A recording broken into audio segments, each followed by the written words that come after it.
Important update for all of us who've reached retirement age. The Department for Work and Pensions has introduced a really meaningful change to how housing support is handled for pensioners, coming into effect on the 21st of October 2025. If you pay rent or live in social housing, this update could affect you.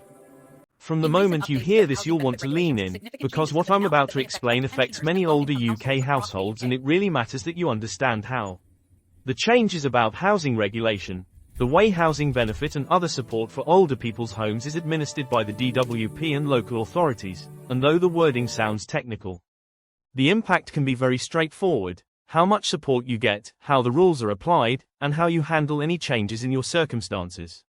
So let's talk plainly about what is changing, who is affected, how it matters, and what you can do to make sure your home stays secure and your benefit support remains on track. First, what exactly is changing? The DWP Bulletin for October 2025 spells out that the well-known scheme of housing benefit for pension-age households is going through updated rules for eligibility and how local authorities calculate support. One of the key tweaks is the so-called matching service for housing benefit. From October, the Housing Benefit Matching Service, HBMS, will include a new rule that matches cases where a pension-age claimant is receiving housing benefit while their entitlement under universal credit has dropped to nil. Local authorities are also being instructed to adjust how they treat overpayments for prior years when calculating housing benefit subsidy. That means if your housing benefit has been running and the authority discovers that in earlier years you were overpaid, it may affect the support you receive now, not because you did anything wrong, but because the rules for how councils recover subsidy have changed. On top of that, although the primary support scheme for pensioners, housing benefit, remains, there is a push to simplify how support is accessed, especially for those living on fixed incomes. Some reports suggest eligibility thresholds for older renters will be broadened and application processes made more straightforward. If you're a pensioner, over state pension age or approaching it, this means it's a good moment to review your housing support entitlement, your rent situation, and ensure you've told your local council about any changes, for example, income, savings or household composition, which may affect your claim. Who is affected by these changes? Primarily, pension-age individuals and couples who pay rent. That includes those in social or council housing and those privately renting. If you're on a low income, perhaps in part relying on pension credit, which is the top-up income benefit for people over the qualifying pension age, or you claim housing benefit because your income is below a certain level, then you'll want to pay attention. Particularly if you have savings, or your partner is under state pension age, or if your rental agreement changed. These details all matter under the updated rules and how councils assess claims. The phrase, means tested, might come up. That simply means support is calculated based on your income and savings rather than being automatic. Under the older system, some pensioner claimants had relatively simple access to housing support. Now local authorities are being directed to ensure paperwork and data matching keeps up, and that all changes in circumstances are reported promptly. Why does this matter in everyday terms? Well, for many older people, the rent or housing cost is a major piece of the household budget. If support is reduced, delayed, or if you find you should have claimed but haven't, it can leave you under pressure. On the positive side, these changes also mean an opportunity. If you've been in a stable position for years and haven't reviewed your claim recently, now is the time to check you're not missing out. For example, if your income has dropped because you've retired fully, or you've taken on fewer expenses, you might qualify for more help than you realized. Equally, if your savings have gone up or you moved, you should make sure the changes are declared so you don't run into overpayments which you'll then have to repay. Let's consider a real-life example. Imagine a widow, Mary, aged 72, living in a privately rented one-bed flat in England. She receives the full state pension, and a small pension from a former employer, plus some modest savings. She currently receives housing benefit to help with her rent. Under the new rules, her local authority uses the updated matching service and notices that Mary's partner, he passed away, had income which had changed, and that her savings recently rose above the previous threshold. Because of this, the council rechecks Mary's claim and asks whether she has declared the change. If Mary didn't report the change, she could find her housing benefit reduced or paused until the review is complete, potentially leaving her with a rent shortfall. But if Mary acts ahead, contacts her council, supplies the updated information, and checks her entitlement, she may find her support continues with fewer surprises. On the flip side, for someone like Tom, aged 68, living in a housing association home, paying a modest rent, and on pension credit guarantee plus housing benefit, the changes might open up a slightly smoother application process, with simpler paperwork and maybe a reduction in extra waiting time, helping him budget more confidently for the year ahead. Another aspect to be aware of is how this interacts with pension credit. If you claim the guarantee credit part of pension credit, you are automatically treated as eligible for maximum housing benefit for your rental costs. Effectively 100% of eligible rent may be covered, depending on your local authority. The guarantee credit ensures your income doesn't drop below a set amount each week.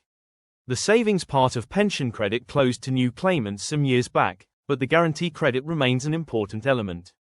So if you are claiming pension credit, you should check whether you also have a separate housing benefit claim, or whether your local authority applies pension age housing benefit automatically.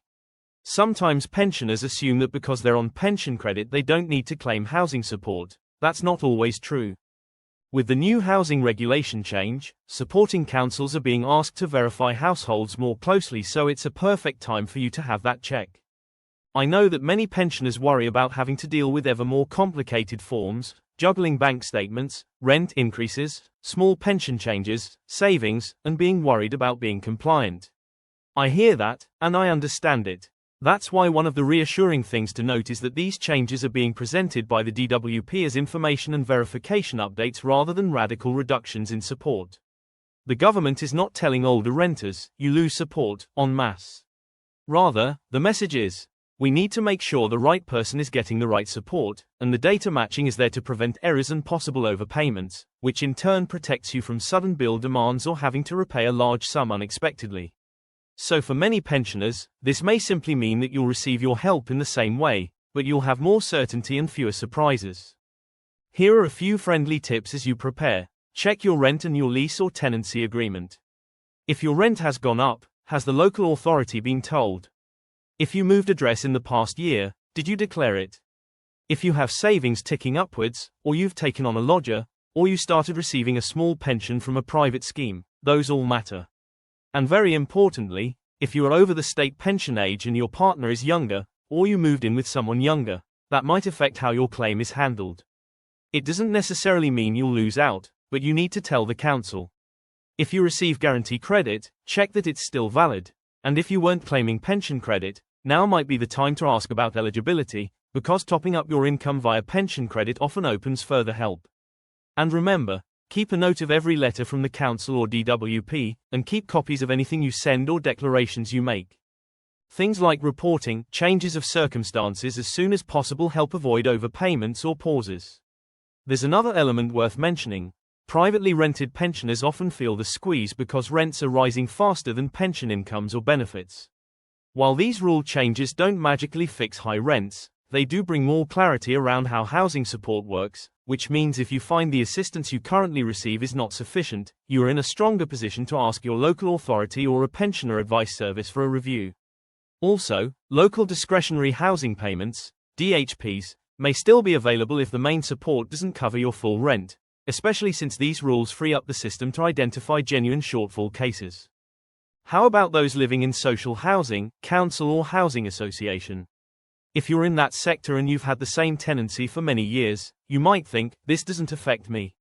In many cases it won't in a direct sense. Your housing benefit may continue much as it did. But because of the updated rules, local authorities may audit older claims where they suspect circumstances changed but were unreported. So it's still wise to check your documentation and ensure your council has the correct information. Maybe your rent was renegotiated, or you changed household composition, for example, a grown-up child moved out. Ensuring those updates are logged means your support stays aligned with your situation. Since change can sometimes feel worrying, I want to reassure you that if your support is already in place and you've kept your council informed of major changes, you're likely to sail through this well. The changes are about system improvements and ensuring fairness, not about cutting off help for older people who behaved properly and informed the authorities. Think of it as the DWP and local authorities saying, let's get the system tidier and fairer for you and for everyone. Yes, it means you must remain vigilant, but it doesn't mean panic. You might want to talk with neighbors, your pensioner social group or your local Age UK branch about how this might work locally. Every council implements the rules slightly differently. For example, how quickly they send a review letter, but the principles are common. If you feel uncertain, ask for clarification. Local authorities usually have a pension age housing benefit, or housing support for pensioners section, and staff are used to helping people over 50 plus and 60 plus. Don't hesitate to call and ask. I understand there are new rules from October 2025. Can you tell me what I need to do to stay compliant and ensure my rent support continues smoothly? In essence, the main message is check your situation now, update your council if needed, and make sure you're claiming everything you're entitled to. These changes coming on the 21st of October 2025 mean you'll want to be up to date rather than reacting afterwards. If you need help, local friendly advice services are there, and many pensioner forums and charity organizations offer guidance at no cost. So, as we draw to a close, I hope this has helped clarify the change, why it matters and what to do. If you've had an experience already, perhaps your rent increased and you asked your council about your housing benefit, or you started a small pension scheme top-up and wondered whether you needed to declare it, please feel free to share your story or ask a question in the comments. Others in the 50-plus community will benefit from knowing what's worked for you. And if you spot something that seems confusing in your letter from your council or from the DWP, again mention it. I'll do what I can to explain. Thanks for staying with me and taking a few minutes to get ahead of this. Make sure you keep a reminder in your calendar for the autumn. Check your correspondence from your council or the DWP, and if anything has changed, savings, income, partner status, rent, tenancy, give them a call sooner rather than later. Take care of your home, your finances, and your peace of mind. Until next time, stay well, stay informed, and remember, you've earned your rest, and support is there to help you enjoy it. I look forward to seeing you again when the next update arises.